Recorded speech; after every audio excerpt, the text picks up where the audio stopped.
لا شريك لك. الحمد للہ رب العالمین والصلاة والسلام علی سید الانبیاء والمرسلین اما بعد فاعوذ باللہ من الشیطان الرجیم بسم اللہ الرحمن الرحیم. الحمدللہ ہمارا حج کا اور عمرہ وغیرہ کا بیان تقریباً کمپلیٹ ہوا. مدینہ منورہ کے حاضری اور وہاں کے آداب پر بھی کلام کیا گیا. ایک پروگرام جو آخری ہمارا ہے، یہ ہمیں چاہتا ہوں کہ جو دوران حج خطائیں سرزد ہوتی ہیں، یہ یوں کہہ لیں حالت احرام میں خاص طور پر ہوتی ہیں، ان کے کیا کفارے ہوتے ہیں، کس طریقے سے اس کو ادا کرنا ہے، اس پر ہم کلام کر لیں. اور یہ الگ ہم نے اس لیے رکھا ہے ایک پروگرام، تاکہ آپ درمیان میں اگر بیان کریں تو بعض اوقات باتیں مکس ہو جاتی ہیں. اس جو آخری یہ میرا یہ ایپیسوڈ ہے، اسے آپ بار بار خود سنیں اور ہو سکے تو اس کی کلپ ایک ریکارڈ کر کے اپنے پاس رکھ لیں، تاکہ دوران حج یا دوران عمرہ آپ اس کو سنتے رہیں اور لوگوں کو بتانے کا موقع ملے. خود بھی آپ احتیاط کریں، لوگوں کو بھی بتائیں. تو چنانچہ چند باتیں یاد رکھیے کہ جب آپ پر کوئی جرم لازم ہوتا ہے تو شریعت نے اس کے کفارے کا حکم دیا ہے، جس کی جو بطور کفارہ دی جانے والی چیزوں میں سے ایک ہوتا ہے، اس کو کہتے ہیں دم. جب دم کا لفظ کہا جاتا ہے تو اس سے مراد بکرا یا دمبا ہوتا ہے. دوسرا لفظ ہے بدنہ. بدنہ کہتے ہیں اونٹ یا گائے کو. تیسرا ہوتا ہے صدقہ. کہتے ہیں جی یہ ہو گیا تو صدقہ دیں. یہ وہی ہے جو صدقہ فطر کی مقدار ہے، یعنی جو بھی آپ گھر میں آٹا کھاتے ہیں تقریباً اس کے 2 کلو آٹے کی قیمت ایک صدقہ فطر کی مقدار بنتی ہے. پھر یاد رکھیں کہ یہ تمام جو جرائم ہوتے ہیں ان کو 2 حصوں میں ہم تقسیم کرتے ہیں. ایک اختیاری کہلاتے ہیں اور ایک غیر اختیاری کہلاتے ہیں. ایک یہ ہے کہ آپ نے جان بوجھ کر احرام کے منافی کوئی کام کیا یا طواف میں جان بوجھ کے حرام کام کیا، جسے پتہ ہے کہ میں بے وضو جان بوجھ کے جا کے طواف کر لیا، یہ جرم اختیاری کہلاتا ہے. اس پہ تو لازم ہے، یہ تفصیل میں بتاتا ہوں کہ آپ کو کفارہ ادا کرنا ہی کرنا ہے. لیکن ایک ہوتا ہے جرم غیر اختیاری. اس کا مطلب یہ ہوتا ہے کہ مثال کے طور پر اگر بیماری ہے، سخت گرمی ہے، سخت سردی ہے، یا زخم ہے، یا کسی اور صحیح عذر کی بنا پر کوئی جرم سرزد ہو گیا تو اس کو کہتے ہیں جرم غیر اختیاری. اس میں یاد رکھیں کہ اگر کوئی جرم غیر اختیاری ہو جاتا ہے تو کفارے کی 4 صورتیں ہوتی ہیں. پہلا یہ کہ آپ دم دیں، اگر اس پہ دم لازم ہے تو دم دیں گے. اگر دم نہ دینا چاہیں تو پھر 6 مساکین کو صدقہ فطر دے دیں.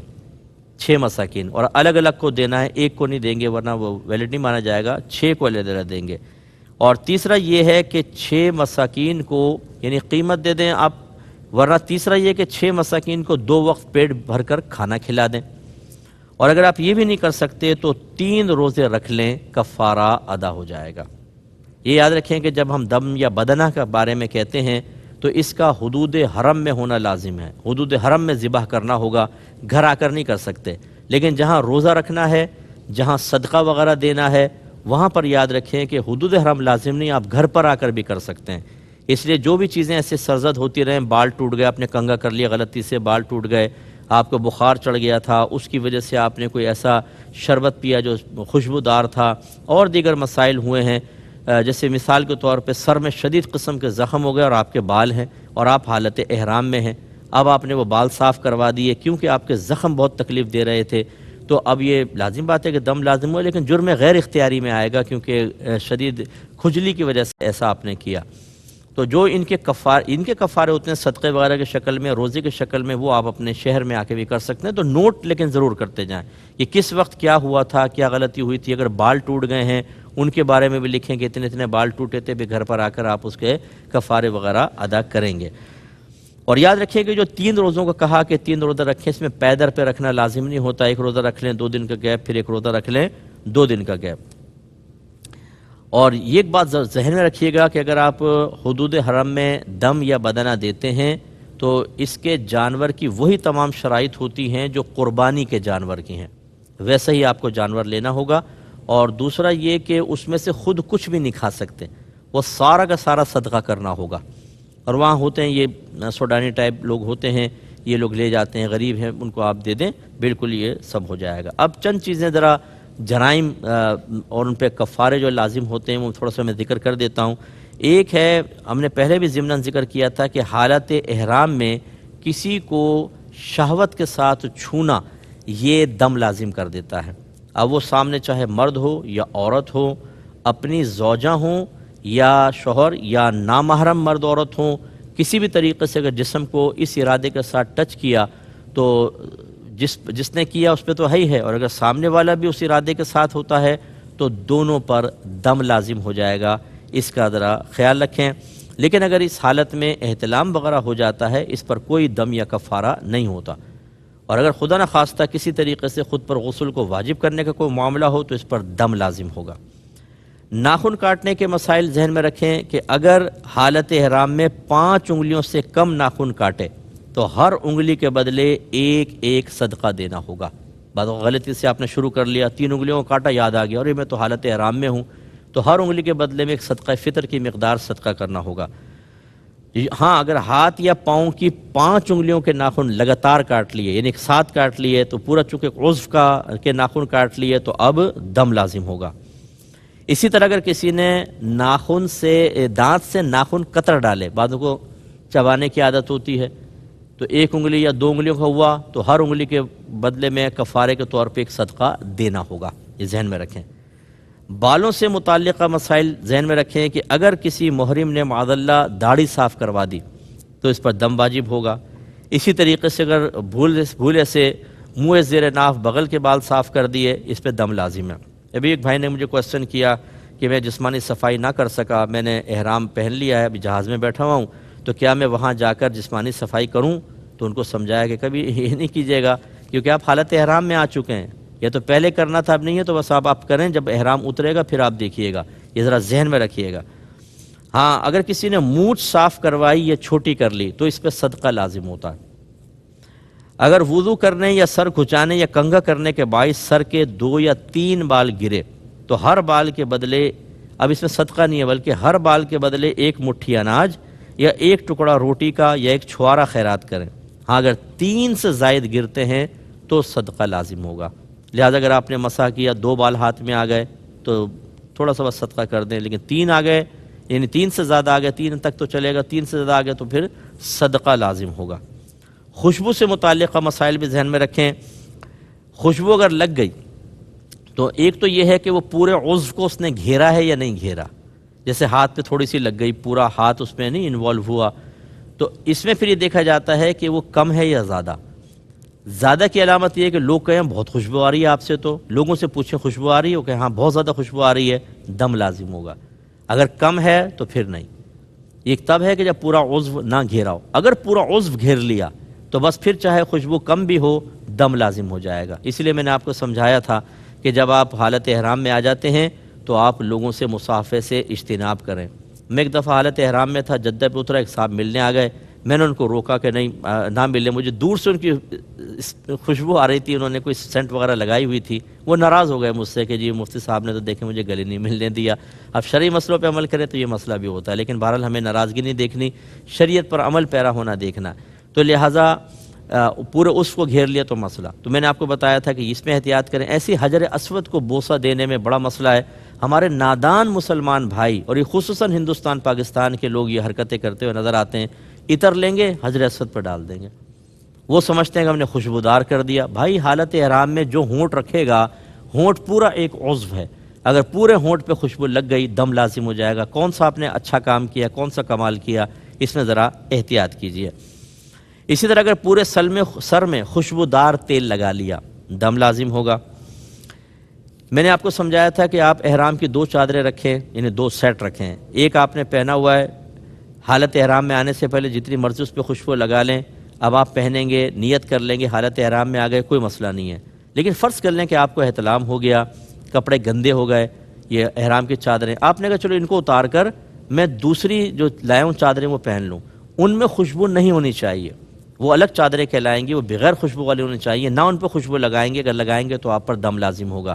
ایسی ہماری بہنیں جو پہنا ہوا لباس ہے اگر اس کو چینج کرتی ہیں تو دوسرے لباس پہ یعنی حالت احرام میں تبدیل کرتی ہیں تو دوسرے لباس پر عطر وغیرہ نہیں لگی ہونی چاہیے۔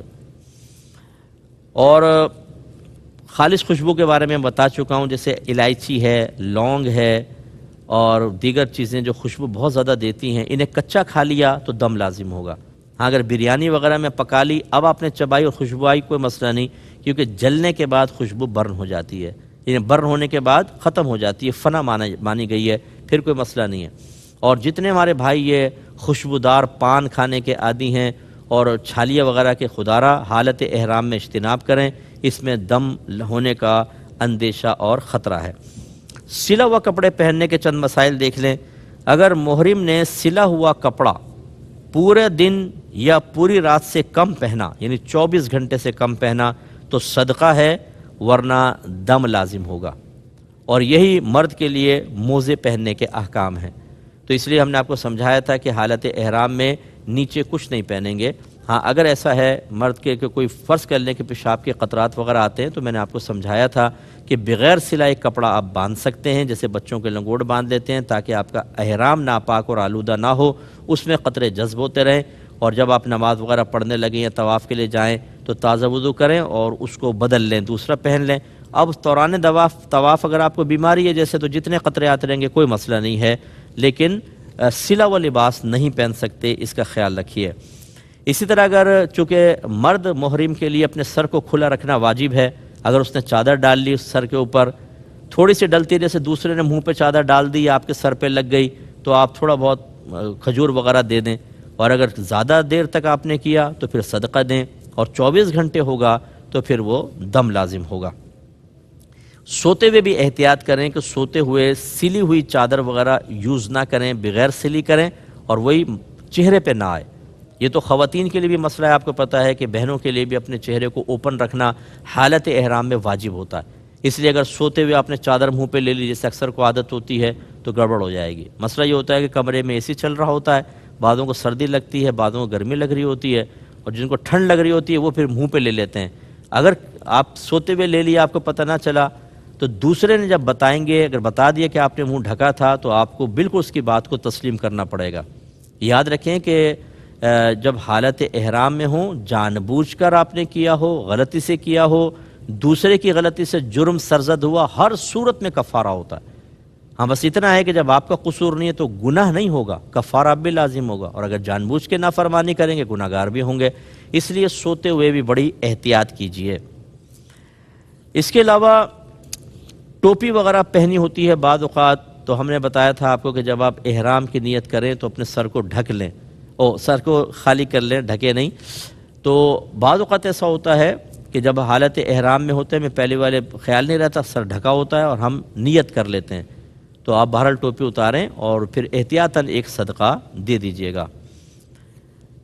تو خلاصہ کلام یہ ہے کہ یہ چند چیزیں میں نے آپ کی خدمت میں ذکر کی۔ کوشش کریں کہ آپ کوئی ایک کتاب اپنے پاس ضرور رکھیں، ایسے لوگوں کا انتخاب کریں جن کے ساتھ کوئی مستند مفتی صاحب بھی ہوں، بہت بیسٹ ہے، ورنہ کم از کم آپ یہ کیجئے کہ اپنے موبائل میں کسی ایک مستند مفتی صاحب کا نمبر ضرور رکھیں، بہت مشکلوں سے بچیں گے، ورنہ وہاں جا کر بعض اوقات مسائل پیدا ہوتے ہیں۔